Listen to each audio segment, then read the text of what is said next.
கிறிஸ்துக்குள் மிகவும் பிரியமானவர்களே, கர்த்தராலே என்று எதுவும் கூடாது. கர்த்தராகிய இயேசு கிறிஸ்துவே தேவனுடைய குமாரன் என்று நான் நம்புகிறேன். WWE வீரரான ரோமன் ரெய்ன்ஸ் கூறும் இந்த வார்த்தைகள் சமூக வலைதளத்தில் வெளியாகி வைரலாகி வருகிறது. Without God, and I specifically believe in God. I believe, Jesus Christ is the Son of God.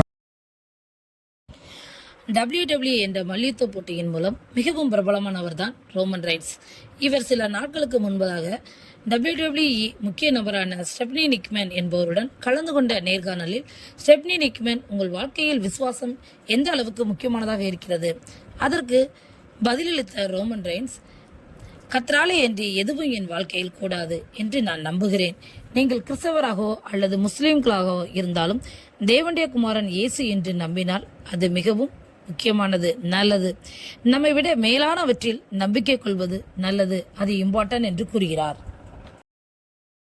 In your life, It's everything. Nothing's possible without God, and whether you're Christian, Muslim, whoever your God is, if you believe in Jesus Christ as the Son of God, a belief in something bigger.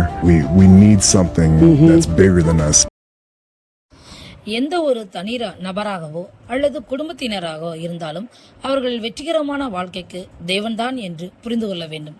மத நம்பிக்கை இருந்தாலும் சரி, இல்லை என்றாலும் சரி, நமக்கு மேலாக சக்தி இருப்பது என்று நம்புவது அவசியமாகும். தனிப்பட்ட முறையில் கர்த்தராகிய இயேசு கிறிஸ்துவை நான் நம்புகிறேன். தேவனுடைய குமாரன் இயேசு, அவர் என் பாவங்களுக்காக சிலுவையில் மரித்தார் என்று அவர் கூறினார். Successful family or person understands that God is making all this happen. So whether you're religious or not, I think it's important to believe in a higher power. And I specifically believe in God. I believe, Jesus Christ.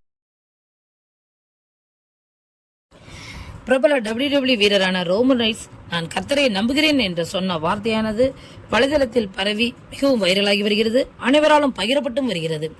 இதே போன்ற தகவல்களை நீங்கள் தெரிந்து கொள்வதற்கு இந்த சேனலை தொடர்ந்து பாருங்கள், சப்ஸ்கிரைப் செய்து கொள்ளுங்கள். அது உங்களுடைய ஆவிக்குரிய வாழ்க்கைக்கு பிரயோஜனமாயிருக்கும், நீங்கள் ஜெபிப்பதற்கும் ஏதுவாயிருக்கும். தேவன் தான் உங்களை ஆசீர்வதிப்பாராக. ஆமென்.